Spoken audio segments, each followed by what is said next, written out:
Hello everyone, a very good afternoon to you all. तो I hope आप सभी लोग सेफ होंगे एंड सुरक्षित रहेंगे। जैसा कि कोरोना काल चल रहा है और हमारी क्लासेस ऑनलाइन चल रही हैं, so finally today I will be discussing the next part of socio religious and reform movement. Okay, in the previous lecture we have started socio-religious reform movement and we have completed Brahmo Samaj, okay, and the views of Raja Ram Mohan Roy. So in this lecture, I will be discussing other organization of socio-religious and reform movement. So let's start with the topic.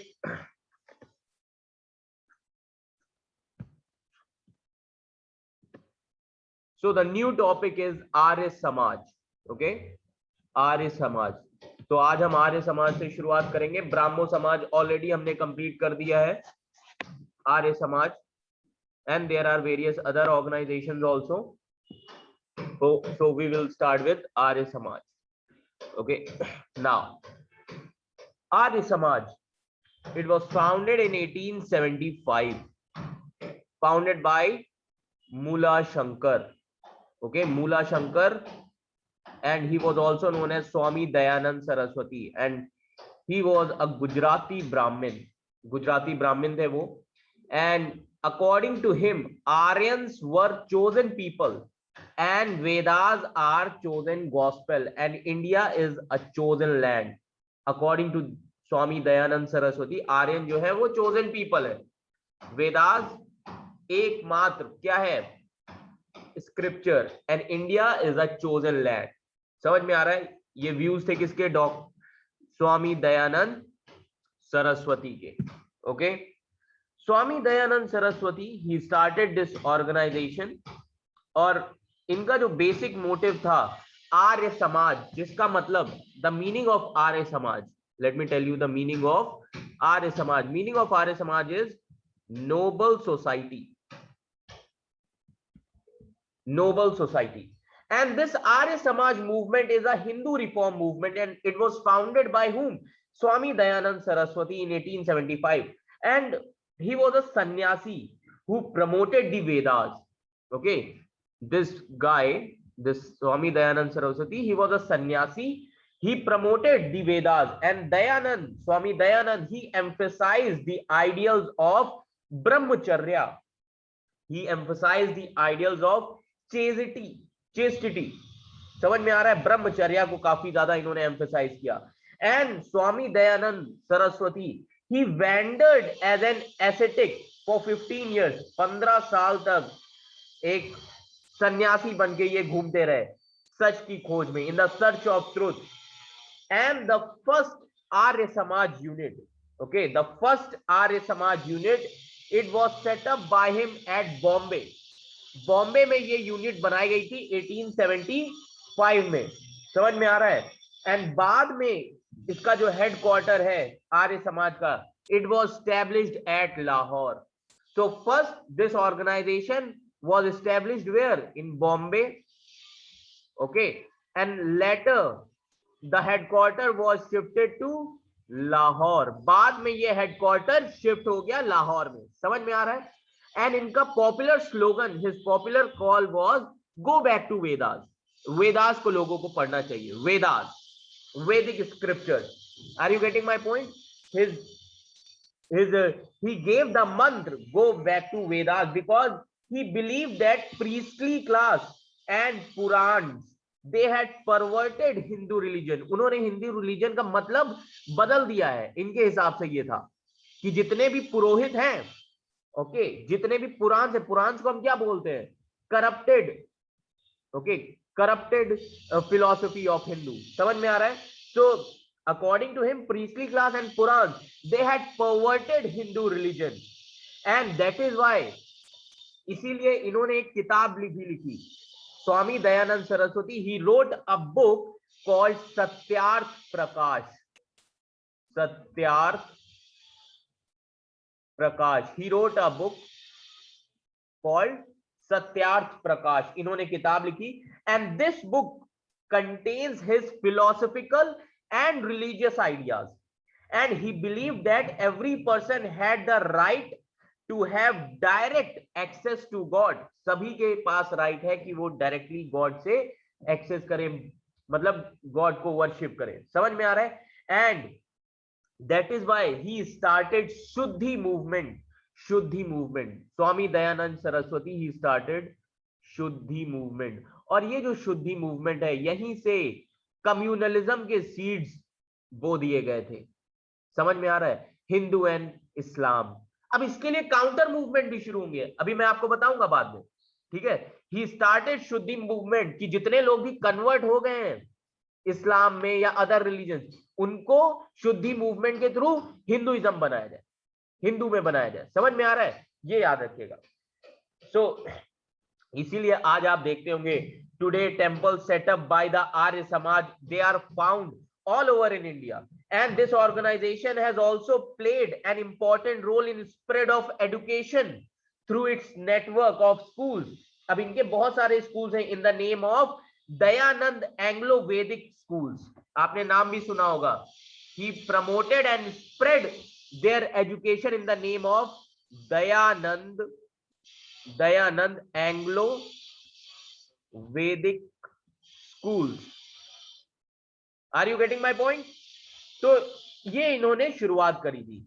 And सबसे important जो इनका हम कह सकते हैं contribution था, okay, he brought a national awakening in the country, and this Arya Samaj played a dual role at one point of time. Arya Samaj played a progressive role also, progressive role, this organisation played progressive and another role retrogressive, retrogressive role, दो role थे आर्य समाज के, progressive role and retrogressive role. Okay, progressive role, see progressive role promoting education, progressive reforms, okay, and retrogressive role he attacked other religions also. मैंने अभी आपको बताया शुद्धि movement, ये क्या था, रिट्रोग्रेसिव रोल था। So thus in attacking religious superstition, okay, and he started propagating mass education, equality of man to man, as well as equality between man and women, okay. So it acts as a catalyst for progressive reforms, okay. तो ये सारी चीजें इन्होंने शुरुआत की। And on the other hand, दूसरी तरफ इन्होंने क्या किया, he denied the individual exercise of his own independent judgment, okay. He substituted one supremacy, that is Brahman, by another. इन्होंने ब्राह्मण्स की सुप्रीमेसी को कम कर दिया, समझ में आ रहा है। तो ये क्या था, रिट्रोग्रेसिव रोल था, इन्होंने दूसरे रिलीजन पे अटैक करना शुरू कर दिया शुद्धि मूवमेंट के थ्रू, समझ में आ रहा है। अब जैसे ब्राह्मो समाज जो बना था, प्रार्थना समाज एंड जो अदर ऑर्गेनाइजेशन थी, ओके, ये रिफॉर्मिस्ट मूवमेंट थे। And this Arya Samaj, they never cut itself aloof from the main stream of Hindu thought. तो आर्य समाज का जो मेन स्ट्रीम था, मेन आइडिया था, वो था हिंदू थॉट का, समझ में आ रहा है। ब्राह्मो समाज सभी रिलीजन के लिए बना था, ओके, वो क्या बताता था हमें, one God, gift of monotheism, समझ में आ रहा है ये चीज, तो ये याद रखिएगा। And that is why in its formative phase also this Arya Samaj made a signal contribution to the nationalist upsurge. तभी अब आप देखेंगे आर्य समाज के बाद से कैसे लोग आएंगे, बाल गंगाधर तिलक, अरबिंदो घोष, लाला लाजपत राय, लाल पाल बाल, ये सब नेशनलिस्ट लोग होंगे और ये रिलीजन को एक टूल बनाएंगे नेशनल अवेकनिंग के लिए, समझ में आ रहा है। तो ये कंट्रीब्यूशन यहां से शुरू होता है नेशनल अवेकनिंग का, ये याद रखिएगा, आर्य समाज, समझ में आ रहा है। तो ये आर्य समाज की जो शुरुआत थी, मैंने आपको बताया किसने की, स्वामी दयानंद सरस्वती। एंड आर्य समाज, ये याद रखिएगा, Arya Samaj, it was a more revival movement than reformation. ये बहुत ही अच्छी लाइन है इसके लिए, Arya Samaj, it was a more revival movement था ये, rather than reformation. Okay, it was more revival movement rather than reformation. समझ में आ रहा है? And as you know that popular call क्या था दयानंद सरस्वती का? Go back to Vedas, go back to Vedas. Then he started classifying utopian classification of caste system, yes, according to Vedic groups. समझ में आ रहा है? तो अब जो लोग सोशियोलॉजी वाले होंगे उन्हें ये चीज बड़ी अच्छे से समझनी है अपने सोशियोलॉजी ऑप्शनल के लिए। ये सारी चीजें बड़ी इंपॉर्टेंट है सोशियोलॉजी के लिए, तो ये सारी चीजें पढ़िएगा। And he believed, Swami Dayanand Saraswati, he believed that every person has the right to have direct access to God. समझ में आ रहा है? तो सबसे पहले बात ये यूरोपियन क्लासिफिकेशन कास्ट सिस्टम है क्या? मैं आपको एक चीज बताता हूं। According to this system the person shall take the caste based on his capabilities. इंसान को अपनी वही कास्ट अपनानी चाहिए अपने कैपेबिलिटीज के हिसाब से। That means you will get the position where you deserve. समझ में आ रहा है? यूटोपियन क्लासिफिकेशन क्या है कास्ट सिस्टम का? कि person shall take the caste based on his capabilities और स्ट्रेंथ। अगर आप आईएएस बन गए तो आप क्या हो जाएंगे? क्षत्रिय। समझ में आ रहा है? आप क्षत्रिय हो जाएंगे। आप पीएचडी कर गए, आप ब्राह्मण हो जाएंगे। समझ में आ रहा है? तो you get the position where you deserve. And Arya Samaj they wanted, they tried to protect the Hindu religion. Okay, Arya Samaj they wanted and they tried to protect the Hindu religion by eradicating the untouchability. Yes, ये इनका बड़ा अच्छा तरीका था कि ये चाहते थे कि अनटचेबिलिटी को खत्म कर दिया जाए। समझ में आ रहा है? So that is why Swami Dayanand Saraswati he started Shuddhi movement. Okay, जो लोग कन्वर्ट हो गए थे, then he emphasized on three concepts. Swami Dayanand Saraswati emphasized on three concepts, that is 3S: स्वधर्म, स्वभाष एंड स्वराज। ये इनके तीन कॉन्सेप्ट थे और ये तीन कॉन्सेप्ट आपको नेशनल मूवमेंट में दिखेंगे। कौन से? एक्सट्रीमिस्ट के नेशनल मूवमेंट में। स्वधर्म क्या है? That one shall not come out of his own religion. स्वधर्म का मतलब क्या है? कि कोई भी इंसान अपने रिलीजन से बाहर नहीं आ सकता। One shall not come out of his own religion. स्वभाष क्या है? No foreign languages, no foreign languages, Swabhasha. समझ में आ रहा है? And what is Swaraj? And this let me tell you what is Swaraj? No foreign denomination. स्वराज क्या है? No foreign denomination, only swadeshi, no foreign denomination. समझ में आ रहा है? no foreign denomination. And this term, the Swaraj, this term was used by first time Swami Dayanand Saraswati. पहली बार स्वराज जो है यूज किया था किसने?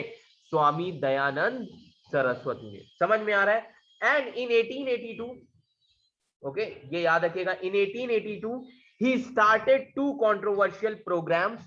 अब वो दो controversial program क्या थे? फर्स्ट था काउ प्रोटेक्शन मूवमेंट, कि गाय को नहीं मारा जाएगा, गाय क्या है? होली मदर। समझ में आ रहा है? दूसरा शुद्धि मूवमेंट, कि रिकन्वर्ट करो लोगों को, जो लोग इस्लामिक हो गए उनको रिकन्वर्ट करो। तो यहां से क्या आ गया इंडिया में? कम्युनलिज्म धीरे धीरे पैदा होने लगा। समझ में आ रहा है? And finally in 1883 he died.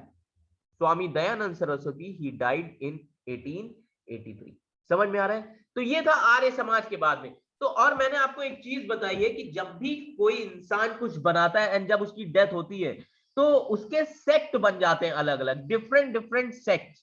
समझ में आ रहा है? तो वैसा ही आर्य समाज में भी हुआ, अलग अलग क्या बन गए? सेक्ट बन जाएंगे, ग्रुप्स बन जाएंगे। समझ में आ रहा है? तो अब हम वो ग्रुप्स देखते हैं।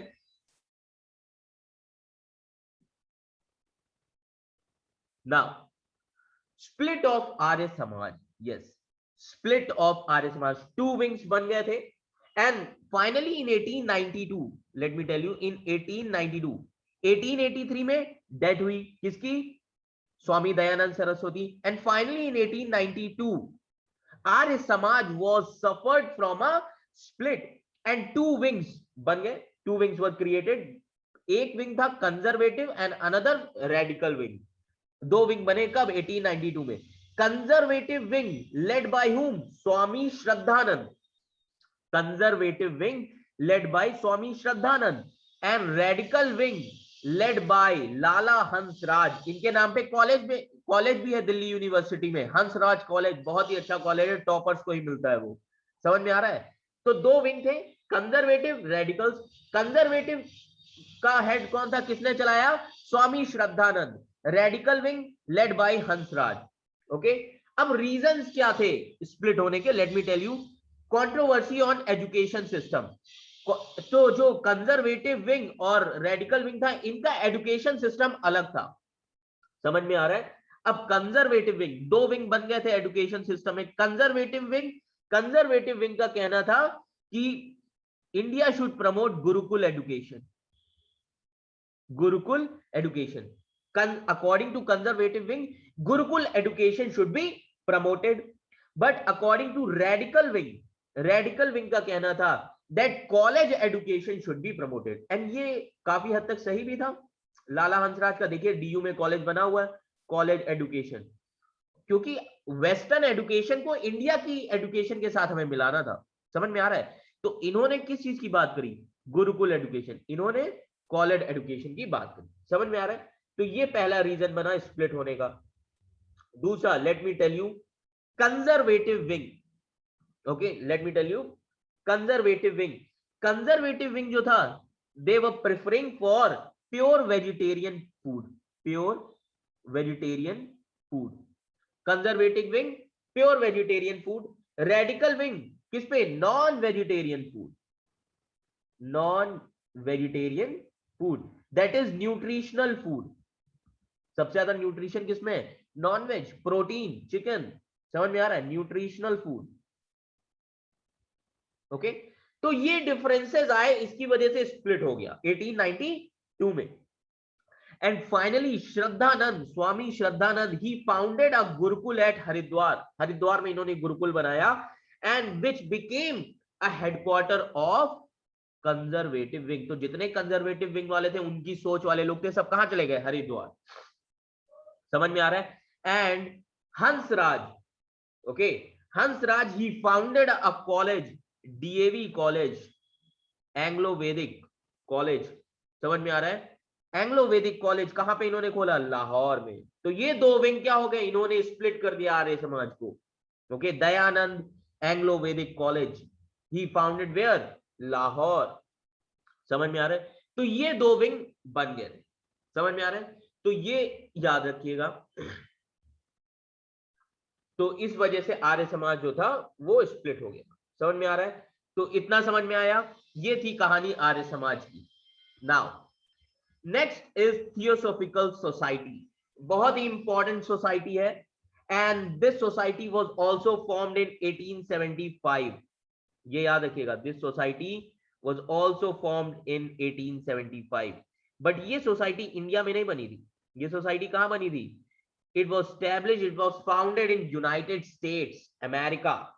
समझ में आ रहा है? And this society, this Theosophical Society, it was established by Madam H.P. Blavatsky and Colonel H.S. Olcott in 1875 में दोनों ने मिलके बनाया था। H.P. Blavatsky जो थी, ये रशियन विमेन थी, and Colonel H.S. Olcott American थे। समझ में आ रहा है? And these two Theosophist leaders, they reached India in 1882 and they set up their headquarters at Bombay. Bombay में सबसे पहले इन्होंने हेडक्वार्टर बनाया। आप एनसीईआरटी जब पढ़ेंगे वहां आपको सीधे दिखेगा अडयार लिखा हुआ है, बट सबसे पहले इन्होंने हेडक्वार्टर बनाया Bombay. Then after that they move their headquarter in Adyar, Madras. समझ में आ रहा है? Then finally in 1884 in Madras, 1884, by 1884 the society had 100 branches in India. इस सोसाइटी ने अपने 2 साल के अंदर ही 100 ब्रांचेस बनाए इंडिया में, apart from several in Europe also and America. And the movement was revived and revitalized by the Annie Besant. Yes, ये movement शुरुआत इंडिया में इसको और तेजी से किसने चलाया? Annie Besant, who came out to India in 1893 में ये इंडिया आई। ओके, एंड और ये कब आई? After the death of madam Blavatsky. And also Blavatsky ji के डेथ के बाद ये आई, and she succeeded Olcott as the president of society. तो ये एनी बेसेंट प्रेसिडेंट कब बनती है थियोसॉफिकल सोसाइटी की? जब कर्नल ऑलस्कॉट की डेथ हो जाती है 1907 में. Then after that Annie Besant को बनाया जाता है. समझ में आ रहा है? And they endeared herself to large number of peoples by preaching the wisdom of Krishna and Gita. तो थियोसॉफिकल सोसाइटी का मेन काम क्या था? लोगों को कृष्णा के बारे में बताना, गीता के बारे में बताना, and thus turning the theosophy into something specifically Hindu. तभी ये जो सोसाइटी थी ये क्या प्रीच करना शुरू कर दिया इन्होंने? हिंदूज के बारे में, कि आप तो गीता और कृष्ण के बारे में बता रहे हो. समझ में आ रहा है? And in fact I must say that it would largely explain the uniqueness of this movement. Okay, and this movement, this Hinduism movement, Theosophical Society, they were preaching what? Krishna and Gita. And the uniqueness of this movement, it was inaugurated by whom? By a non-Indian who was a great admirer of Hinduism. समझ में आ रहा है? And Theosophical movement, this Theosophical movement, it won a great popularity for its work in the education of youth. इन्होंने youth के education के लिए बहुत काम किया. And this Mrs. Annie Besant, she established Central Hindu School at Banaras. Yes, she established Central Hindu School. Annie Besant established Central Hindu School at Banaras. And after that, this school was developed by Madan Mohan Malvi into BHU, Banaras Hindu University, 1915. समझ में आ रहा है? And this society, this Theosophical Society, opened schools for boys also, for women also, for the depressed class also, and also they took part in the Boy Scouts movement. समझ में आ रहा है? तो यूथ के लिए इस सोसाइटी ने बहुत सारे काम किए. Basically for youth. समझ में आ रहा है? Basically for youth. समझ में आ रहा है? हिंदुइज्म मूवमेंट इन्होंने चलाया, कृष्णा और गीता के बारे में इन्होंने लोगों को बताया. तो ये सारी चीजें इन्होंने शुरुआत किया. समझ में आ रहा है? इन सभी चीजों की शुरुआत हुई. तो इसीलिए कहा जाता है. And let me tell you what is the meaning of Theosophical Society. What is the meaning of first theosophy? What is the meaning of Theosophy? Theosophy means divine wisdom. Let me tell you, Theosophy means divine wisdom. समझ में आ रहा है? Divine wisdom. और इसीलिए theosophical movement को हिंदी में बोला जाता है दिव्यांगनम समाज. हिंदी में इसको बोलते हैं दिव्यांगनम समाज. समझ में आ रहा है? दिव्यांगनम समाज. एंड फाउंडर्स कौन थे? Colonel Olcott, American. Madam Blavatsky, Russian. Are you getting my point? And what are the objectives of this society? Objectives. Let me tell you the objectives also. Objectives of Theosophical Society. So first objective of Theosophical Society, to study ancient culture, civilization and religion. पहला इनका जो main मकसद था, to study ancient civilization, culture and religion.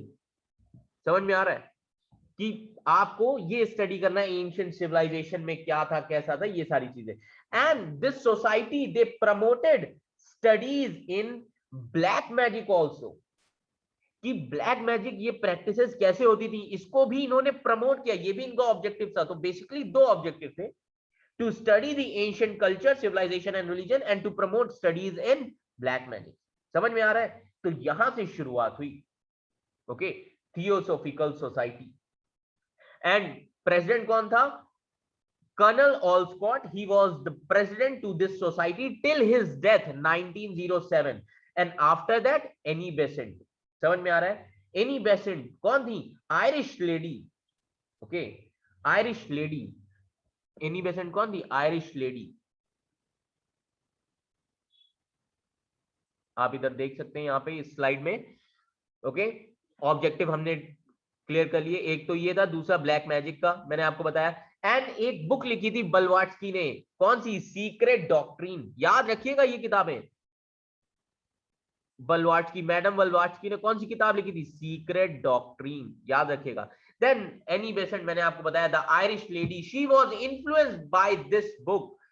ये ब्लवाट्स्की की किताब से बहुत ही ज्यादा इन्फ्लुएंस हो गई थी। Annie Besant, she was influenced by this book, okay, and she become president in 1907 and she became the champion of women rights also. Women rights के लिए भी इन्होंने काफी लड़ाई करी, और इसीलिए Annie Besant, she wrote two journals, New India and Commonweal, New India and Commonweal. She wrote two journals, New India and कॉमनवील।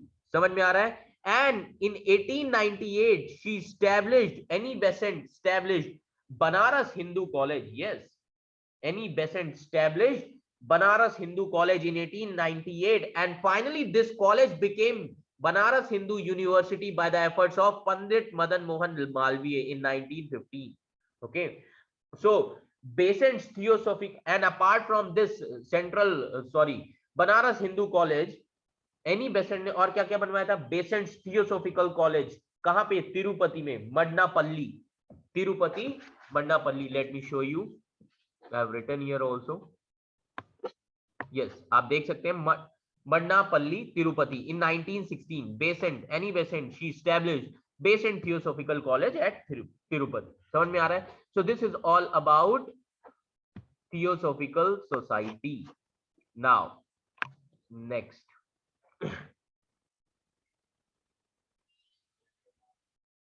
Now Ramakrishna movement. Yes, बहुत ही इंपॉर्टेंट मूवमेंट है, और आज की गवर्नमेंट के लिए तो इनको पढ़ना बहुत ही जरूरी है। समझ में आ रहा है? स्वामी विवेकानंद जी को, एंड वैसे भी बहुत ही अच्छे इंसान थे। इनकी अगर आप फिलोसफीज पढ़ेंगे तो आपको मजा आ जाएगा कि भाई क्या इंसान सोचता था।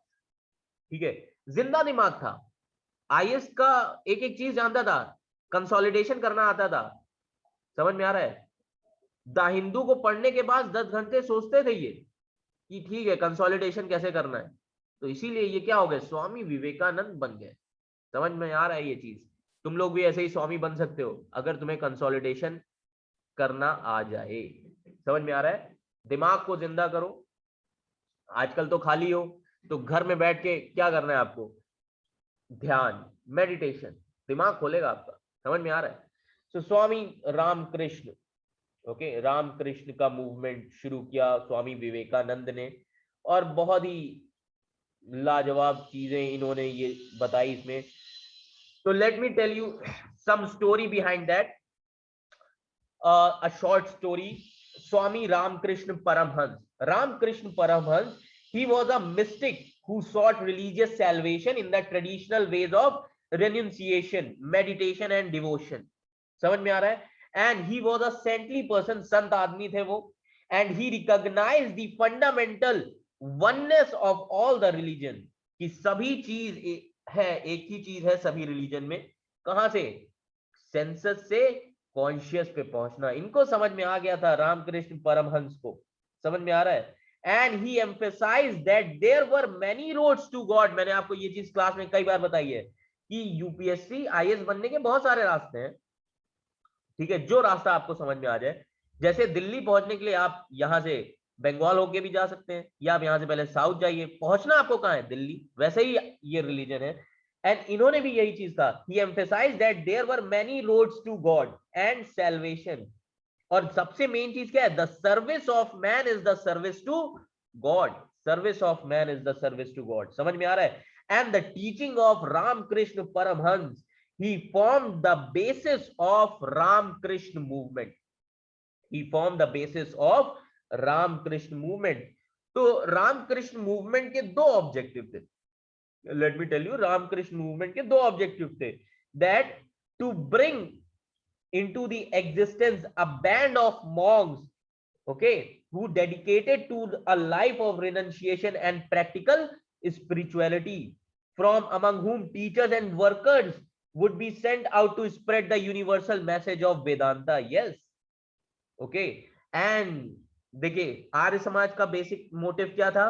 Back to Vedas. Ramakrishna mission का क्या है? वेदांता। समझ में आ रहा है? वेदांता। तो ये बड़ी ही अच्छी चीज थी, बहुत ही अच्छा मूवमेंट था। This Ramakrishna movement started by Swami Vivekananda and Swami Vivekananda का पूरा नाम है नरेंद्र नाथ दत्त, समझ में आ रहा है। इनके गुरु कौन थे?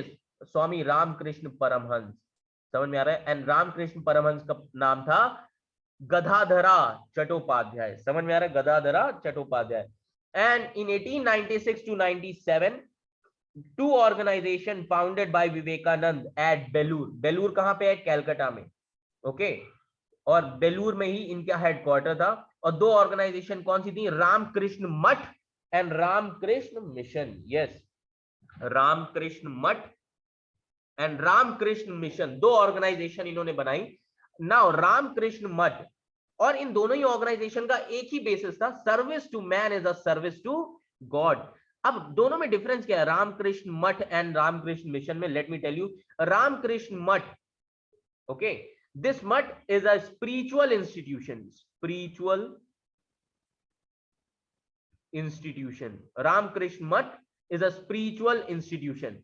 रामकृष्ण मिशन चैरिटेबल इंस्टीट्यूशन है, चैरिटेबल, समझ में आ रहा है। Ramakrishna Math spiritual institution, okay, to promote practical spirituality based on Vedanta. इनका बेसिक ऑब्जेक्टिव है to promote practical spirituality based on Vedanta. And the objective of Ramakrishna mission charitable institution है, okay, and this charitable institution for poor and for all religious people, ये basically हर धर्म के गरीब लोगों के लिए था, समझ में आ रहा है। तो ये दो मिशन बनाए थे किसने? विवेकानंद ने।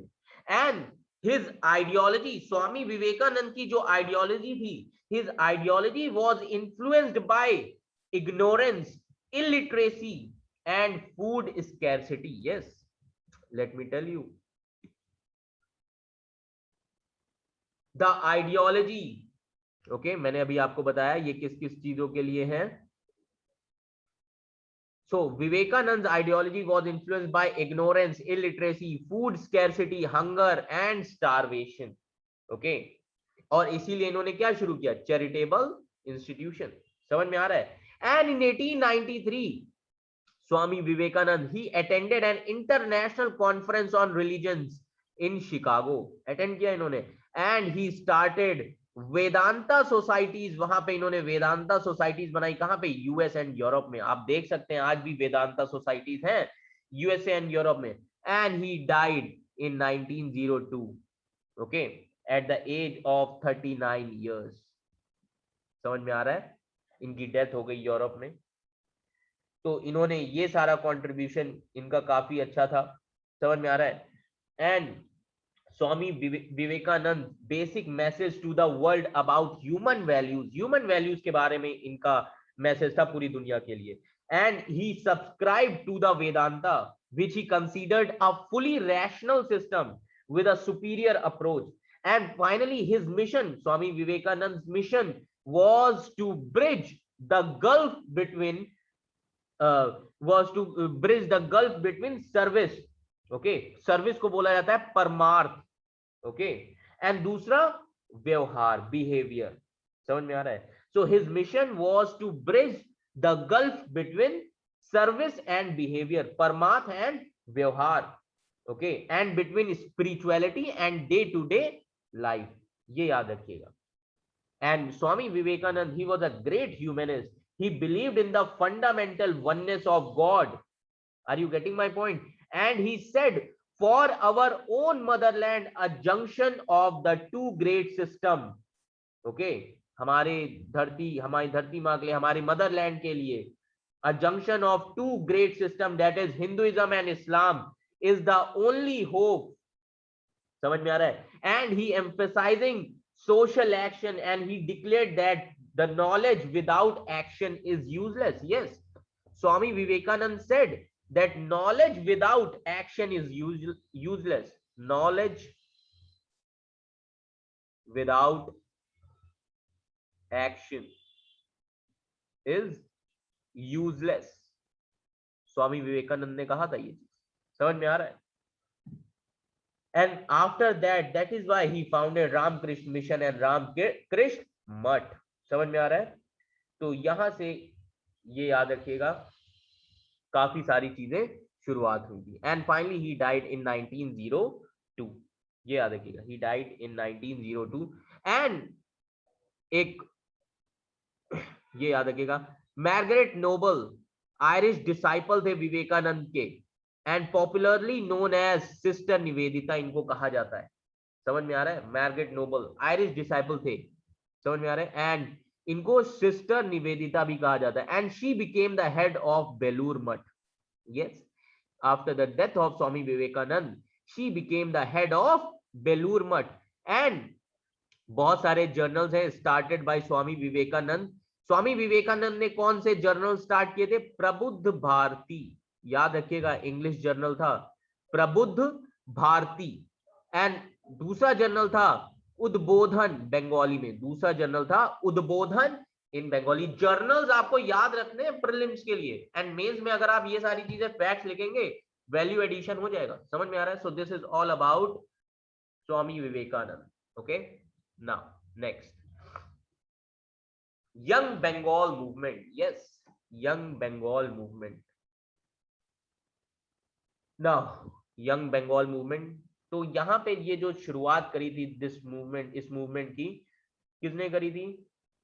यंग बंगाल मूवमेंट की हेनरी हेनरी विवन डेरोजियो, इन्होंने इस मूवमेंट की शुरुआत करी थी, यंग बंगाल मूवमेंट की।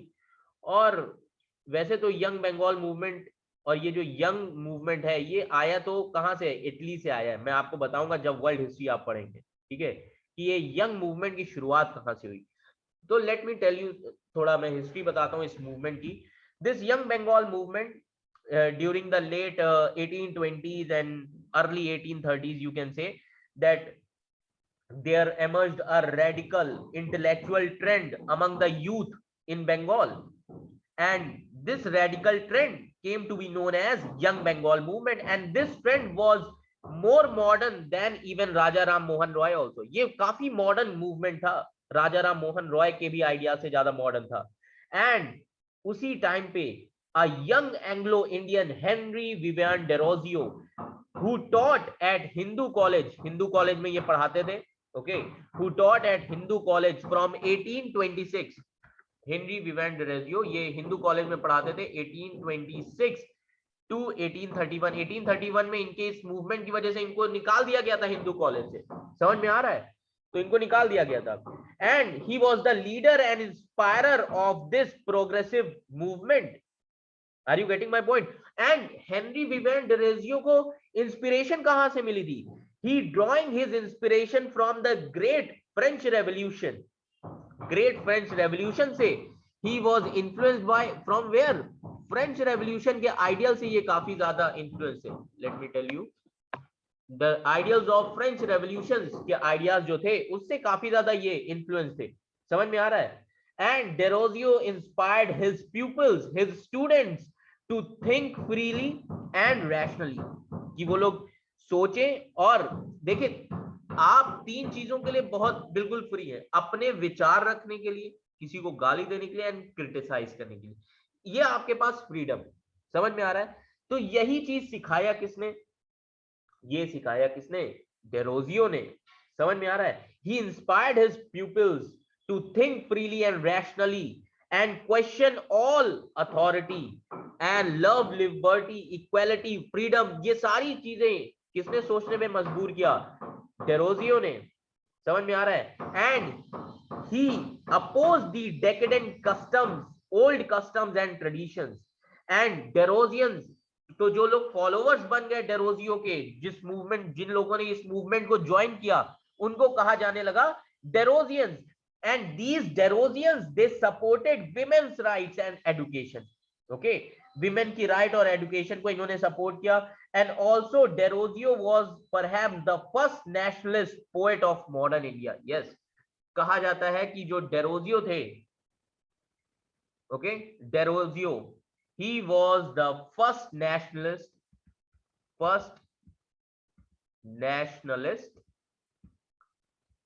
poet of modern India. First nationalist. He was perhaps the first nationalist poet of modern India. समझ में आ रहा है? ये याद रखिएगा। तो he was a lecturer of humanities and English in Hindu College of Calcutta में हिंदू कॉलेज है, वहां पे ये लेक्चरर थे, पढ़ाते थे 1826 से 1831 and every student was influenced by him. His followers are known as Jarosians, मैंने अभी आपको बताया, and he started Young Bengal movement. काफी मॉडर्न था, राजा राम मोहन रॉय जैसा. इन्होंने जर्नल एक शुरू किया, जर्नल का नाम था बंगाल स्पेक्टेटर. याद रखिएगा, इनके जर्नल का नाम था Bengal Spectator. And he was dismissed from the college, इनको कॉलेज से निकाल दिया गया था because of his radical ideology. Yes, इनको निकाल दिया गया 1831 में. He was removed from the Hindu College because of his radicalism. And the main reason for their limited success was the prevailing social conditions at that time. ये movement ज्यादा success क्यों नहीं पा पाया? Because the prevailing social conditions during that time and which was not ripe for the adoption of radical ideas. वो सही time नहीं था रेडिकल आइडियाज के लिए, क्योंकि सोसाइटी में सती एंड ऑल सब भरा पड़ा था. राजा राम मोहन रॉय भी थे, समझ में आ रहा है, इसी टाइम पे, और ये भी अपना मूवमेंट चला रहे थे. तो टाइम से पहले ही इन्होंने, शायद लोग कहते हैं कि शुरुआत की थी, बट मूवमेंट बहुत ही अच्छा था. लोगों को जगाया, दिमाग को जगाया इन्होंने, लोगों के दिमाग को जगाया. समझ में आ रहा है ये चीज, ये याद रखिएगा. And this the support from any other social group, इनको सिर्फ स्टूडेंट्स का सपोर्ट, प्यूपिल्स, इन्हीं के जो प्यूपिल्स है उनका सपोर्ट मिला था. Okay, other group, other social group और other class was absent. And Derozians, these Derozians, they lacked any real link with the masses. Mass support था नहीं, और बिना मास सपोर्ट के आप कोई भी मूवमेंट कर नहीं सकते. समझ में आ रहा है? सो और आप जब तक आम आदमी के बारे में बात नहीं करोगे तब तक आप मूवमेंट चला नहीं सकते. तो इसीलिए ये मूवमेंट ज्यादा नहीं चल पाया था. समझ में आ रहा है? तो ये था यंग बंगाल मूवमेंट. समझ में आ रहा है? पढ़ लीजिएगा, एनसीईआरटी में दिया हुआ है, बहुत इंपॉर्टेंट मूवमेंट है. Are you getting my point? Now next, Ishwar Chand Vidyasagar. बहुत ही अच्छे इंसान है ये. Okay, Ishwar Chand Vidyasagar, he was a great scholar, great reformer. समझ में आ रहा है? And his ideas were a happy blend of Indian and Western thoughts. इन्होंने Indian and Western thoughts को मिला दिया था. So let me give you one formula here, that ideas of Vidyasagar is equals to Indian plus Western ideas. I is equals to I plus W. समझ में आ रहा है? ये याद रखिएगा. And Vidyasagar's ideas were a happy blend of Indian and Western thought. Because he believed in high moral values, he was a deep humanist, and he was generous to the poor. Are you getting my point? And in 1850, okay, in 1850 he became the principal of Sanskrit college. पढ़ने का बहुत शौक था, बहुत ही पढ़े लिखे आदमी थे. समझ में आ रहा है? He became a principal of Sanskrit college, and he was determined to break the priestly monopoly of scriptural knowledge, की स्क्रिप्चर सभी को पढ़ना चाहिए, सिर्फ प्रीस्टली तक ही लिमिटेड नहीं है. And for this views he opened the Sanskrit college, क्योंकि उस टाइम पे क्या होता था, शूद्रा संस्कृत नहीं पढ़ सकते. समझ में आ रहा है? संस्कृत सिर्फ किसके लिए थी? Upper class. एंड दिस, समझ में आ रहा है? ये याद रखिएगा. He was determined to break the priestly monopoly of spiritual knowledge, and for that he opened the Sanskrit college to break the self-imposed isolation of Sanskritic learning. And he was also an academician. He evolved a new methodology to teach Sanskrit. बहुत बड़े academician थे ये, और इन्होंने नई methodology बनाई संस्कृत को पढ़ाने के लिए. And apart from this, education में तो reforms इन्होंने किया ही, संस्कृत सभी के लिए इन्होंने कर दिया. समझ में आ रहा है? दूसरी चीज, he was a great supporter of women rights. Vidyasagar, Ishwar Chand Vidyasagar, he started a movement in support of widow remarriage, and which resulted in legislation of Widow Remarriage Act 1856. समझ में आ रहा है? As ये government inspector भी थे schools के. He was a government inspector of school. He helped organize 35 girls schools. Okay, और खर्चा कौन देता था इसका? ये खुद ही देते थे. He organized 35 girls schools. Let me tell you, he organized 35 girls schools, okay, many of which he ran at his own expense. समझ में आ रहा है? And he was also a crusade against child marriage and polygamy. Yes, he was also a crusade against child marriage and polygamy. ये इनके views हैं, बहुत important चीजें हैं, लिख लीजिएगा ये चीज, समझ में आ रहा है? And he did much for the cause of women's education, and he was also a secretary of Bethune School. Let me tell you, ये secretary थे किस स्कूल के? Bethune. He was also a secretary of Bethune School. This school was established in 1849, and इस school के भी ये secretary थे.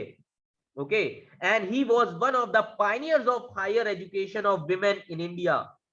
समझ में आ रहा है? And the first lawful Hindu widow remarriage, it was celebrated in Calcutta in 1856 under the inspiration and supervision of Ishwar Chand Vidyasagar.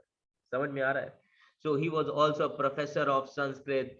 His contribution to two important things. पहला, विमेन एजुकेशन के लिए मैंने आपको बताया बहुत सारी चीजें की, 35 स्कूल्स खोले, समझ में आ रहा है? Then promotion of widow remarriage, ये दो चीजें बहुत ही इनकी अच्छी चीजें मानी जाती हैं, इन्होंने जो किया ईश्वर चंद विद्यासागर ने, बहुत ही बड़ा कंट्रीब्यूशन है ये. ओके, तो 1849 मैंने आपको बताया, in 1849 Bethune college Calcutta, first women college in India. याद रखिएगा, this Bethune school first women college in India, ये याद रखिएगा.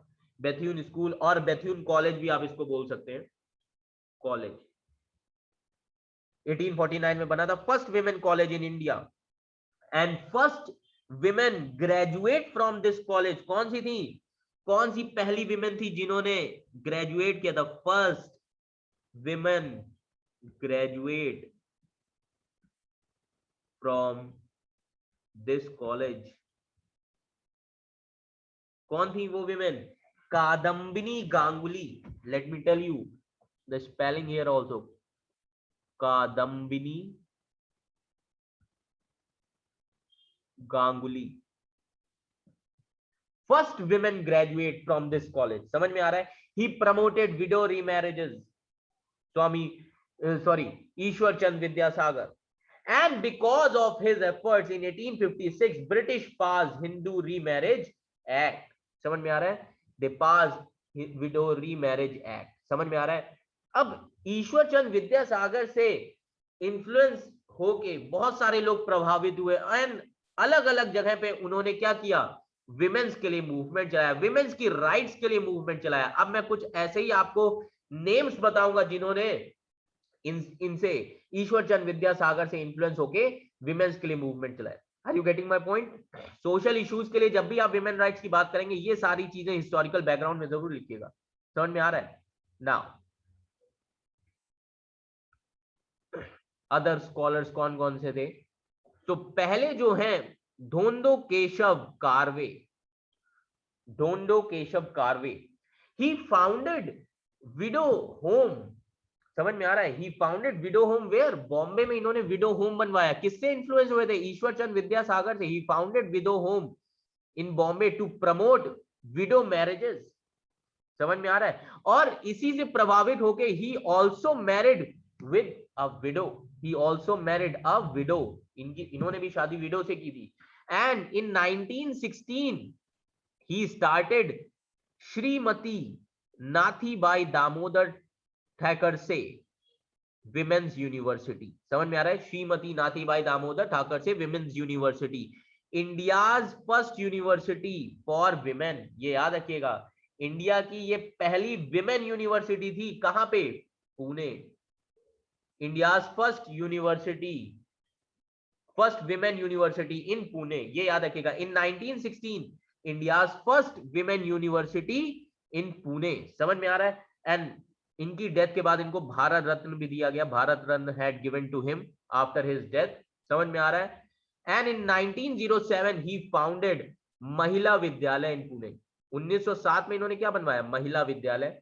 और इन 1916 में इन्होंने क्या बनवाया? He established what? First women university. Where? In Pune. First women university in Pune, ये याद रखिएगा, पहली विमेन यूनिवर्सिटी इन्होंने बनवाई। समझ में आ रहा है? और इसीलिए he is also famous as pioneer of widows education in India. He is pioneer in terms of widows education in India. ये आपको एनसीईआरटी में नहीं मिलेगा। समझ में आ रहा है? ये मैंने आपको इसलिए बता दिया, आपको पता होना चाहिए। It was there in the newspaper also. समझ में आ रहा है? ये याद रखिएगा, ये न्यूज़पेपर में भी था।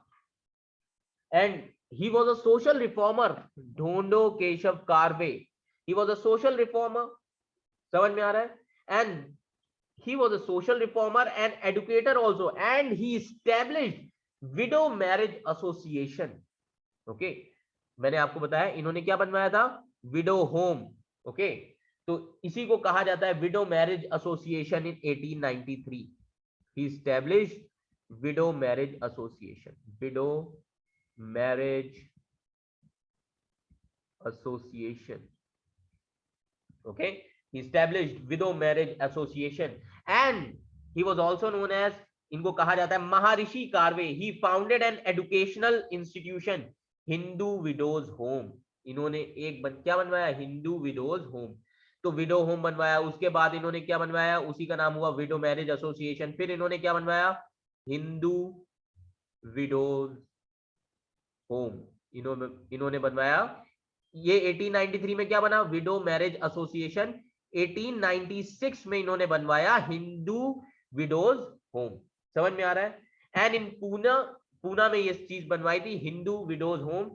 ही established in Pune to help widows support themselves, ताकि विडोज जो है अपने आप को सपोर्ट कर सके। ओके, ये सारी चीजें इन्होंने शुरुआत करी। एंड इन्होंने एक किताब पढ़ी थी बहुत ही अच्छी, Japanese women university in Tokyo. Okay, इनके एक दोस्त ने भेजी थी। एंड उस किताब को पढ़ने के बाद इन्होंने एक यूनिवर्सिटी बनवा दी। कौन सी? ही स्टार्टेड श्रीमती नाथीबाई दामोदर ठाकर से women university in 1916 and the first women graduated in 1921। पहली विमेन इस यूनिवर्सिटी से जो ग्रेजुएट हुई 1921 में। समझ में आया? एंड इसका यूनिवर्सिटी का हेडक्वार्टर कहाँ है? This university headquarter is in church gate campus Mumbai में। इस यूनिवर्सिटी का हेडक्वार्टर है church gate. Okay, church gate campus Mumbai. समझ में आ रहा है? मुंबई। और इसके दो अलग कैंपस भी हैं, अगर आज आप देखें तो। एक तो जुहू के पास है मुंबई में, दूसरा कार्वे रोड पुणे पे। समझ में आ रहा है? तो ये सारी चीजें थी, ये याद रखिएगा। तो काफी बड़ा कंट्रीब्यूशन था। ओके, ढोंडो केशव कार्वे जी का बहुत ही बड़ा कंट्रीब्यूशन था और इन्होंने काफी कुछ किया। और ये सभी लोग इन्फ्लुएंस किससे हुए थे? ईश्वर चंद्र विद्यासागर। समझ में आ रहा है? Ishwar Chandra Vidyasagar. Now another scholar जो थे, गोपाल हरि देशमुख। यस, गोपाल हरि देशमुख। इनको कहा जाता है Lokhit Wadi. Lokhit, he was also known as Lokhit Wadi because इनका मराठी जर्नल इन्होंने लॉन्च किया था, लोकाहित वड़ी। ये याद रखिएगा। ये भी विडो के काफी सपोर्टर थे। He promoted widow remarriage. Okay, and widow remarriage को प्रमोट करने के लिए इन्होंने एक मंडली बनवाई, ऑर्गेनाइजेशन बनवाई, जिसका नाम था पुनर्विवाह मंडली। ओके, जिसका नाम था पुनर्विवाह मंडली। ये याद रखिएगा, टू प्रमोट विडो रीमैरिज। समझ में आ रहा है? तो ये स्कॉलर थे, ये याद रखिएगा। Now there are other reformers also, small reformers, but पता होना चाहिए आपको, नॉलेज के लिए बहुत ज्यादा जरूरी है। जैसे इनके अलावा और कौन कौन से लोग थे? जस्टिस महागोविंद रानाडे। समझ में आ रहा है? महागोविंद रानाडे। मैंने आपको बताया था he was also a member of which समाज? प्रार्थना समाज। लास्ट क्लास जाइएगा, ब्राह्मो समाज देखिएगा। समझ में आ रहा है? प्रार्थना समाज, he was also a member of प्रार्थना समाज। एंड इनके 3 फॉलोवर्स थे, 3 इंपॉर्टेंट फॉलोवर्स, 3 इंपॉर्टेंट फॉलोवर्स कौन कौन से थे? इनके 3 इंपॉर्टेंट जो फॉलोवर्स थे, 3 इंपॉर्टेंट एसोसिएट्स भी कहते हैं रानाडे के जो थे। पहले फॉलोवर जो थी इनकी वाइफ थी रामाबाई रानाडे, रामाबाई रानाडे इन्हीं की वाइफ थी। समझ में आ रहा है? और इन्होंने रामाबाई रानाडे ने कौन सी ऑर्गेनाइजेशन बनवाई थी? पूना सेवा सदन, पूना सेवा सदन, ये ऑर्गेनाइजेशन बनवाई थी किसने? रामाबाई रानाडे ने। समझ में आ रहा है? और ये क्या था? पूना सेवा सदन क्या था? शारदा सदन भी इसको बोलते हैं, पूना सेवा सदन को शारदा सदन भी बोला जाता है, शारदा सदन। ये किस लिए बनवाया गया था? This organisation exclusive school for widows, this organisation exclusive school for whom? For widows. तो ये सब लोग किस, और ये सब लोग इन्फ्लुएंस किससे थे? ये सभी लोग ईश्वर चंद विद्यासागर से काफी ज्यादा इन्फ्लुएंस थे। समझ में आ रहा है? ये याद रखिएगा, तो ये लिख लीजिएगा, स्मॉल फैक्ट्स हैं, आपको पता होने चाहिए। तो पहली एसोसिएट इन्हीं की वाइफ थी रामाबाई रानाडे। दूसरे एसोसिएट कौन थे? Gopal Ganesh Agarkar. Let me tell you, second associate Gopal Ganesh Agarkar. Gopal Ganesh Agarkar he founded one organisation, इनकी ऑर्गेनाइजेशन का क्या नाम था? अगरकर ऑर्गेनाइजेशन का Deccan education society, Deccan education society इन्होंने बनवाई थी। डेक्कन एजुकेशन सोसाइटी कब बनवाई थी? 1884। कहां पे बनवाई इन्होंने? पूना में। समझ में आ रहा है? और आज इस सोसाइटी को क्या बोला जाता है बताइए? आज डेक्कन एजुकेशन का सोसाइटी बहुत ही फेमस कॉलेज बन गया है। कौन सा? फर्ग्यूसन कॉलेज, फर्ग्यूसन कॉलेज बहुत ही अच्छा कॉलेज है ये, फर्ग्यूसन कॉलेज पूना का। तो ये भी इन्होंने किसके लिए बनवाया था? विमेन्स के लिए, विडोज के लिए। समझ में आ रहा है? तो ये सभी लोग काफी ज्यादा इन्फ्लुएंस थे किससे? ये लोग इन्फ्लुएंस थे ईश्वर चंद विद्यासागर। और ये तीनों ही, ये दोनों ही किसके एसोसिएट थे? जस्टिस महागोविंद रानाडे के। And third associate, third important follower जो हैं रानाडे के, वो कौन है? रघुनाथ राव। समझ में आ रहा है? रघुनाथ, रघुनाथ राव, रघुनंद राव भी बोल सकते हैं। समझ में आ रहा है? तो ये याद रखिएगा। And he started a pledge movement, he started a movement, उस मूवमेंट का क्या नाम था? Pledge movement, pledge movement. इस मूवमेंट की शुरुआत की थी रघुनंद राव ने। समझ में आ रहा है? So he started which movement? Pledge movement. Pledge movement, it was against child marriage, this movement against child marriage। समझ में आ रहा है? he started pledge movement, समझ में आ रहा है? and he started a movement against child marriage। समझ में आ रहा है? तो ये सारी चीजें याद रखिएगा। तो ये 3 एसोसिएट थे किसके? Justice Mahagovind Ranade. Now let me tell you one thing, Mahagovind Ranade he inaugurated India National Social Conference. ये महागोविंद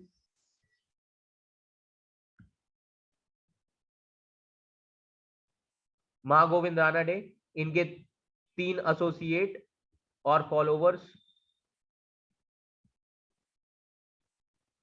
समझ में आ रहा है? उनकी अपनी अपनी organisations for promotion of widows and child marriage के अगेंस्ट में। समझ में आ रहा है?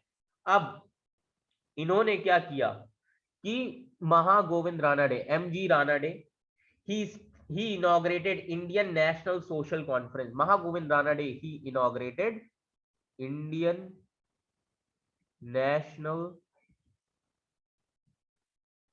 Social Conference। समझ में आया? When in 1887 में इन्होंने Indian national Social conference inaugurate किया। अब इस सोशल कॉन्फ्रेंस में गोपाल कृष्ण गोखले, ओके, गोपाल कृष्ण गोखले, इस कॉन्फ्रेंस को जब महागोविंद रानाडे ने इनॉग्रेट किया, गोपाल कृष्ण गोखले, ही एक्नॉलेज्ड हिम एज ए गुरु। गोपाल कृष्ण गोखले ने महागोविंद रानाडे को अपना गुरु मान लिया। समझ में आ रहा है? गोपाल कृष्ण गोखले ने अपना गुरु किसे माना? महागोविंद रानाडे। सो ही एक्नॉलेज्ड हिम एज हिज गुरु। समझ में आ रहा है? एज गुरु। तो ये कुछ लोग हैं बहुत ही इंपॉर्टेंट, महागोविंद रानाडे। मैं देखिए ये नाम अलग अलग नहीं बता रहा हूं, सब एक दूसरे से एसोसिएट है, तो मैं आपको पूरा कनेक्टिविटी में समझा रहा हूं। तो कनेक्टिविटी में पढ़ेंगे, हमेशा याद रहेगा। समझ में आ रहा है? और बाद में पूरा कंसोलिडेट कर दीजिए। समझ में आ रहा है ये चीज? ये याद रखिएगा। मैं बिल्कुल अलग नहीं बता रहा हूं कि गोपाल कृष्ण गोखले कौन थे, ये नहीं। अब यहां से शुरुआत हो गई है किसकी? गोपाल कृष्ण गोखले। अब मैं आपको बताऊंगा गोपाल कृष्ण गोखले के बारे में, उनकी सोसाइटीज के बारे में। समझ में आ रहा है? तो अब देखते हैं नाउ। तो गोपाल कृष्ण गोखले ने किसको गुरु माना? महागोविंद रानाडे। समझ में आ रहा है? Now Gopal Krishna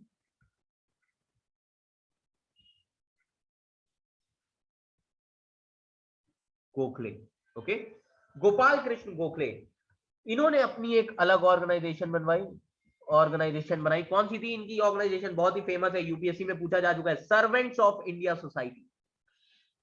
servants of India society in 1905। तो गोपाल कृष्ण गोखले ने अपनी एक सोसाइटी बनाई, सर्वेंट्स ऑफ इंडिया सोसाइटी, 1905। कब बनाई? बॉम्बे, बॉम्बे। समझ में आ रहा है? और इस सोसाइटी के 3 इंपॉर्टेंट मेंबर्स थे, 3 इंपॉर्टेंट मेंबर्स। और वो 3 मेंबर कौन कौन से लोग थे? मैं अभी आपको बताता हूं कि पहला मेंबर जो था बहुत ही इंपॉर्टेंट है, और उसका नाम ट्रेड यूनियन मूवमेंट में भी बहुत इंपॉर्टेंट है। समझ में आ रहा है? तो पहला इस ऑर्गेनाइजेशन का जो मेंबर है वो है नारायण मल्हार जोशी। नारायण मल्हार जोशी। समझ में आ रहा है? Narayan Malhar Joshi. And this person, this Narayan Malhar Joshi, okay, he established Social Service League in 1911. Established Social Service League in 1911. इन्होंने सोशल सर्विस लीग बनाई कब? 1911। कहां पे बनाई ये? बॉम्बे में ये लीग बनी, बॉम्बे। समझ में आ रहा है? Bombay social service league. समझ में आ रहा है? And he was also, Narayan Malhar Joshi, important leader of trade union movement. He was also important leader of trade union movement. समझ में आ रहा है? इंपॉर्टेंट लीडर थे ट्रेड यूनियन मूवमेंट। तो अब ये याद रखिएगा, नारायण मल्हार जोशी ने कौन सी लीग बनाई? Social service league. कब बनाई? 1911 बॉम्बे में, ओके, 1911 बॉम्बे में। And this social service league, ये सोशल सर्विस लीग बाद में क्या बन जाती है? All India trade union Congress. यही सोशल सर्विस लीग क्या बन जाएगी? All India trade union Congress, AITUC। समझ में आ रहा है? All India trade union Congress कब बनती है ये? 1920 में। कहां पे? बॉम्बे, बॉम्बे में। यही सोशल सर्विस लीग, कहां पे सारी चीजें मर्ज हो जाएंगी, जितनी भी छोटी छोटी, मैंने आपको बताया था ट्रेड यूनियंस बनना शुरू हुए थे, हर जगह के रीजनल प्रोविंशियल बने थे, बाद में एक जगह मर्ज हो गए थे। तो ये सारे ही एसोसिएशन, सोशल सर्विस लीग भी, ये कहां मर्ज हो जाएगा? All India trade union Congress, AITUC, 1920 में बॉम्बे में। समझ में आ रहा है? एंड फर्स्ट प्रेसिडेंट कौन बनेगा ट्रेड यूनियन कांग्रेस का? Lala Lajpat Rai. First president of All India trade union Congress, AITUC का कौन था? लाला लाजपत राय। समझ में आ रहा है? लाला लाजपत राय। समझ में आ रहा है? And finally this Narayan Malhar Joshi, he left all India trade union congress and he started Indian trade union federation. Yes, this Narayan Malhar Joshi, इन्होंने क्या बनाया था? सोशल सर्विस लीग 1911 में बनाया था बॉम्बे। बाद में वो कहां मर्ज हो गया? All India trade union Congress. पहला प्रेसिडेंट कौन बना? लाला लाजपत राय। और बाद में Narayan Malhar Joshi, he left All India trade union Congress. कब इन्होंने छोड़ा? 1929 में। He left All India trade union Congress and he started Indian trade union federation. Narayan Malhar Joshi ने 1929 से क्या शुरुआत किया? Indian trade union federation. समझ में आया? Let me tell you. देखिए 1911 में क्या बनाया नारायण मल्हार जोशी ने? बॉम्बे, ओके, क्या बनाया था? Social service league. ये याद रखिएगा, सोशल सर्विस लीग। कहां पे बनाया? बॉम्बे, 1911। बाद में ये कहां पे मर्ज हो जाता है? ये मर्ज हो जाता है all India trade union Congress में। कब? ये कब बनती है? 1920। फर्स्ट प्रेसिडेंट कौन होते हैं? लाला लाजपत राय। समझ में आ रहा है? Then Narayan Malhar Joshi, he left All India trade Congress in 1929। कौन? Narayan Malhar Joshi, he left all India trade union congress and he started what?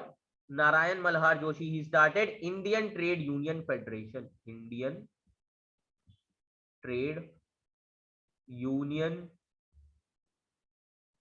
Federation. समझ में आ रहा है ये चीज? ये याद रखिएगा। ये था नारायण मल्हार जोशी के बारे में। समझ में आ रहा है? दूसरे, अब ये लोग कौन थे? मैंने आपको बताया नारायण मल्हार जोशी के बारे में आपको बताया। ये सब लोग कौन थे? ये मेंबर्स थे किसके? Servants of India society. Gopal Krishna Gokhale की सोसाइटी थी सर्वेंट्स ऑफ इंडिया सोसाइटी। इसी के कुछ इंपॉर्टेंट मेंबर्स मैंने आपको बताया। 3 इंपॉर्टेंट मेंबर हैं और ये कब बनी थी? 1905। पहला मेंबर कौन था? नारायण मल्हार जोशी। इसके बारे में अभी हमने पढ़ लिया। और फाइनली 1929 में इसने क्या बनाया? Indian trade union federation. दूसरा जो मेंबर है सर्वेंट्स ऑफ इंडिया सोसाइटी का, वो कौन है? हृदयनाथ कुंजरू।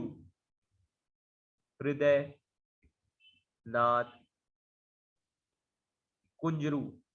हृदयनाथ कुंजरू, इनको एच एच एन कुंजरू भी बोलते हैं।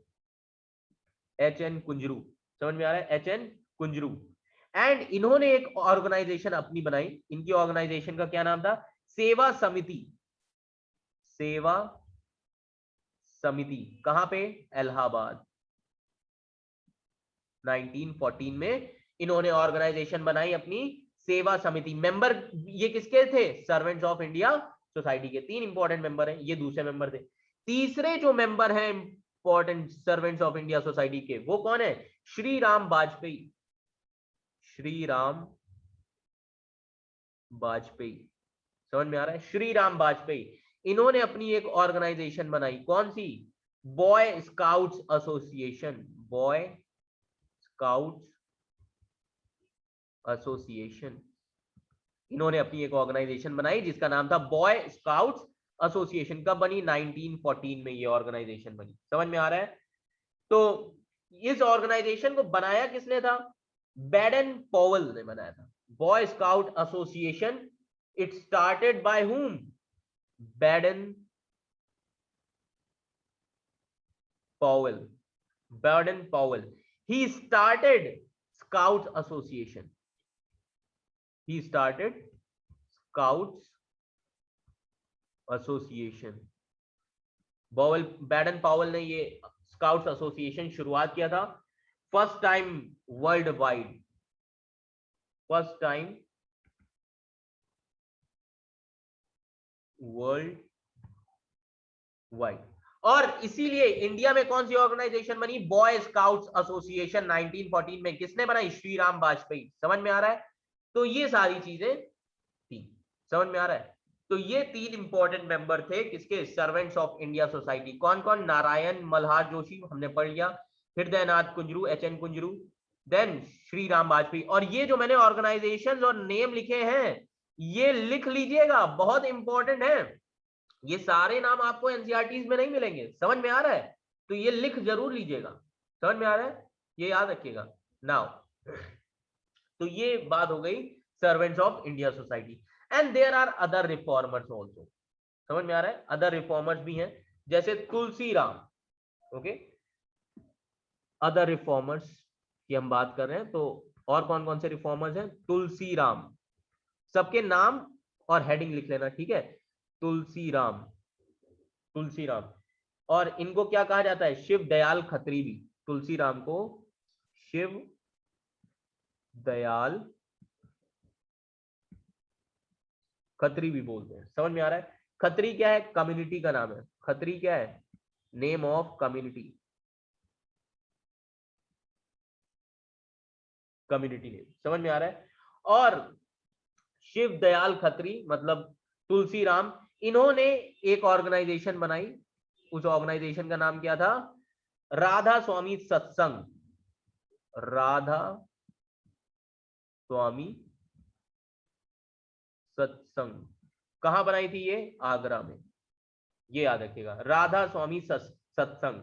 ओके, इस ऑर्गेनाइजेशन में होता क्या था मैं आपको बता दूं, western education with Indian values. यहां पे इस ऑर्गेनाइजेशन में सिखाया जाता था वेस्टर्न एजुकेशन को इंडियन वैल्यूज के साथ देना चाहिए सभी को, वेस्टर्न एजुकेशन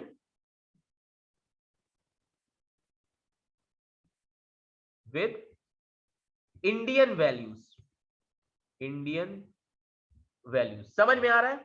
और इन्होंने एक किताब भी लिखी थी तुलसी राम में, इनकी एक बुक भी लिखी हुई है। इन्होंने कौन सी किताब लिखी है, सार बचन, सार बचन, लिख लीजिएगा किताब का नाम, सार बचन इनकी किताब का नाम था, समझ में आया। तो ये थे तुलसी राम के बारे में। नेक्स्ट अदर रिफॉर्मर जो है वो है स्वामी शाहजानंद, अदर रिफॉर्मर स्वामी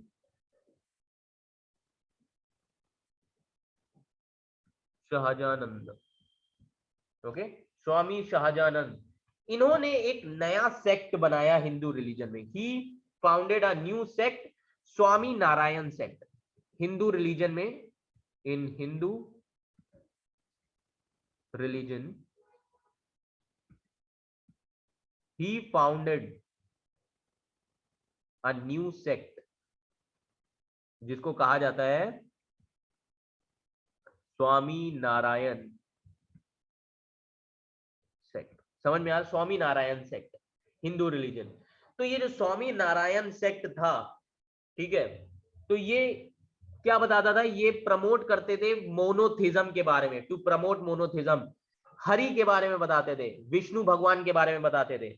ओके, और इस सेक्ट के टेंपल्स आप देख सकते हैं इंडिया में बने हुए हैं, जैसे दिल्ली में अक्षरधाम मंदिर, कौन से भगवान का है वो, स्वामी नारायण टेंपल है वो, समझ में आ रहा है। So Akshardham temples are built on this sect itself, समझ में आ रहा है। And why this sect was formed, to fought against all the social evils, especially सती, सती जैसे एविल से लड़ने के लिए इस सेक्ट को बनाया गया था, समझ में आ रहा है। So he established a new sect, Swami Narayan sect. And why this sect was established, to fought against all social evils, especially Sati, specially सती, समझ में आ रहा है। एंड इनका मेन काम क्या था, to promote monotheism, to promote monotheism. Okay, monotheism means one God, समझ में आ रहा है। Then temples of this sect, temples of this sect कौन सा है, अक्षरधाम टेम्पल, समझ में आ रहा है? तो ये था स्वामी शाहजानंद के बारे में, समझ में आ रहा है? स्वामी शाहजानंद। ओके, नाउ और कौन कौन से रिफॉर्मर्स हैं? जैसे कंदुकरी, कंदुकरी, समझ में आ रहा है? कंदुकरी, ओके, इनका पूरा नाम था कंदुकरी वीरेशा लिंगम, कंदुकरी वीरेशा लिंगम। एंड इनको कहा जाता है father of Andhra reform movements. इन्होंने आंध्रा में शुरू किए थे reforms, Andhra reform, also known as father of Andhra reform movements. समझ में आ रहा है? Father of Andhra reform movements. And इसके लिए इन्होंने क्या बनाया? He started widow remarriage. ये भी विडोज की राइट्स के लिए काफी बात करते थे, समझ में आ रहा है? विमेन्स की राइट्स की बात करते थे, समझ में आ रहा है? ये चीज याद रखिएगा, विडो रीमैरिज एसोसिएशन इन्होंने बनाया। ओके, एंड इन्होंने एक समाज बनाया जो बहुत ही फेमस है, हितकर्णी समाज। हितकर्णी समाज, हितकर्णी समाज, ये क्या था? ऑर्फनेज था, ऑर्फनेज, हितकर्णी समाज ऑर्फनेज। समझ में आ रहा है?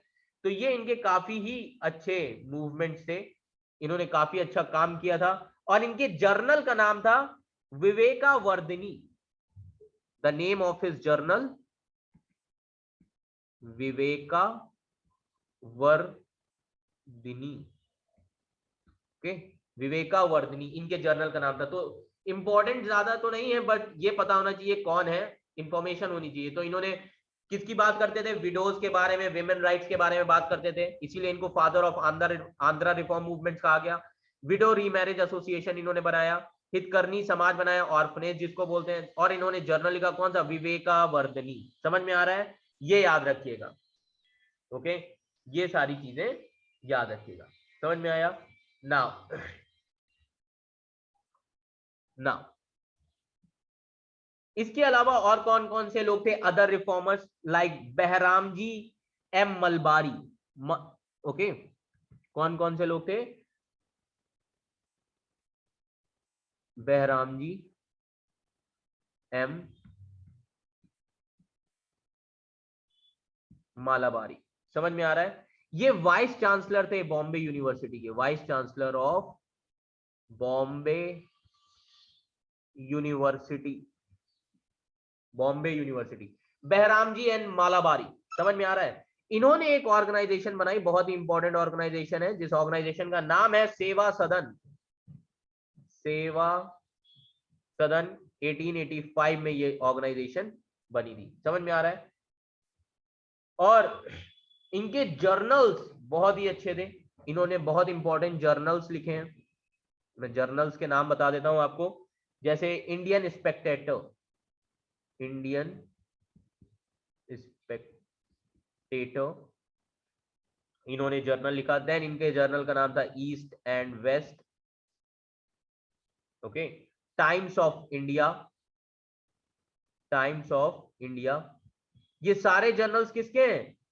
बहराम जी एम मालाबारी के। इंग्लिश में ये हैं तीनों जर्नल, इंग्लिश। समझ में आ रहा है? समझ में आ रहा है? ये याद रखिएगा। और हिंदी में एक इन्होंने जर्नल लिखा, महापाप, महापाप बाल विवाह, महापाप बाल विवाह, हिंदी का जर्नल था। समझ में आ रहा है? हिंदी का जर्नल। सो और इनका इन्फ्लुएंस बहुत ज्यादा था, क्योंकि ये कौन थे? वाइस चांसलर थे बॉम्बे यूनिवर्सिटी के, इनका इन्फ्लुएंस बहुत ज्यादा था। और इन्हीं के प्रेशर में आके ब्रिटिश गवर्नमेंट ने क्या किया? They passed an act to ban the child marriages. Yes, इन्हीं के प्रेशर में आके ब्रिटिश गवर्नमेंट ने क्या किया कि भैया ये तो बहुत ही तगड़ा इंसान है, और काफी दबाव डाला इन्होंने ब्रिटिश गवर्नमेंट के ऊपर। एंड ब्रिटिश गवर्नमेंट ने क्या किया? बैन कर दिया चाइल्ड मैरिजेस को, और उसके लिए एक्ट पास किया, कौन सा? The age of consent act 1891। समझ में आ रहा है? Age of consent act. और इस एक्ट में ब्रिटिशर्स ने ये पास किया कि 12 and 18 years minimum marriageable as होंगी गर्ल्स के लिए मिनिमम एज 12 और बॉय के लिए 18 इयर्स, ये याद रखिएगा। ओके, ये एक्ट पास किया गया था। तो अब मैं आपको एक्ट के बारे में थोड़ा बता देता हूं। अंडर प्रेशर ऑफ हुम, बहराम जी मलबारी जो वाइस चांसलर थे अभी मैं जिनके बारे में बता रहा था, इनके प्रेशर में आके British government they passed an act, और उस एक्ट का नाम क्या था, किस लिए पास किया था, to ban child marriages.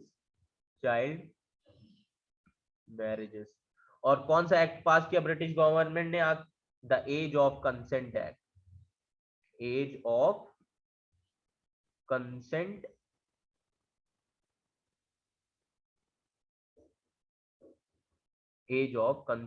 Act 1891, ये एक्ट पास किया था ब्रिटिश गवर्नमेंट ने, ये याद रखिएगा।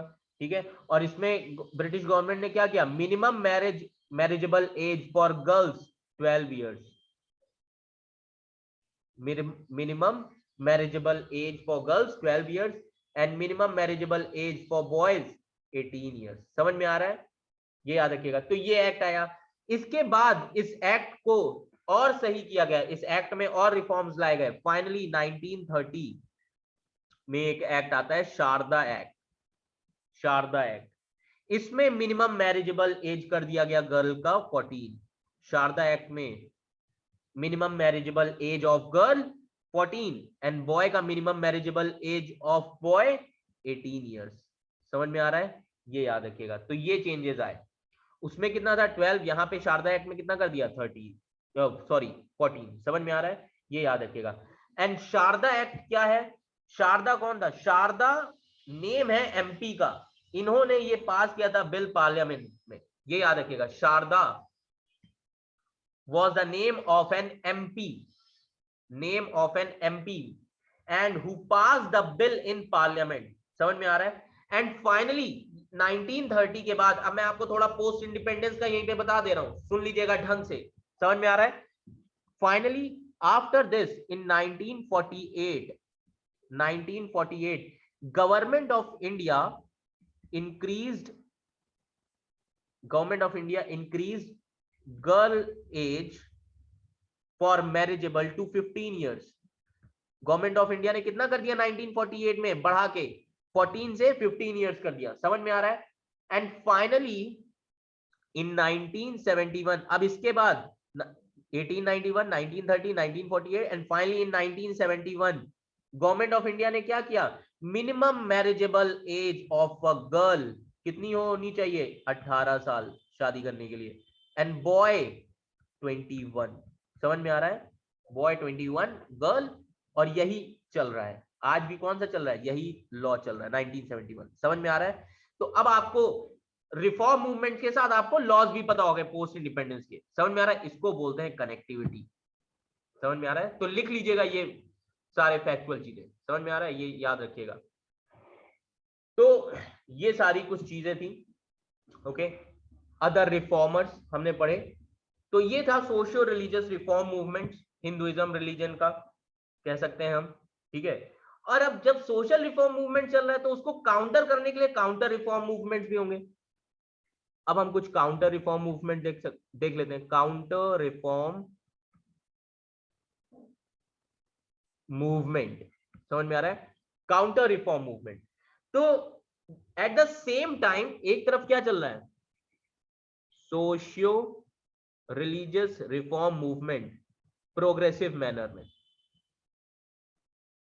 and to counter for example Brahmo Samaj, for example Ramakrishna Paramhans mission, and to counter these movement दूसरी तरफ क्या शुरू हो जाएगा at the same time, counter movement. अब आप देखेंगे जब रेनेसेंस आता है, ये क्या था, ये सोशियो रिलीजियस रिफॉर्म मूवमेंट को मैंने बताया था, ये क्या था, Indian renaissance period, Indian renaissance. समझ में आ रहा है। ऐसे ही जब यूरोप में रेनेसेंस आया था, ओके, तो दो ग्रुप बन गए थे, कैथोलिक एंड प्रोटेस्टेंट जो प्रोटेस्ट कर रहे थे प्रोग्रेसिव आइडिया। समझ में आ रहा है, तो ये चीजें शुरू हो गई थी। वैसे इंडिया में भी शुरू हुआ क्या, काउंटर रिफॉर्म मूवमेंट। तो कुछ ही मूवमेंट है काउंटर रिफॉर्म के, ये याद रखिएगा। तो some at the same point of time some conservative Brahmins they started these movement. तो काउंटर रिफॉर्म मूवमेंट कौन शुरू करता है? some conservative Brahmins. Let me counter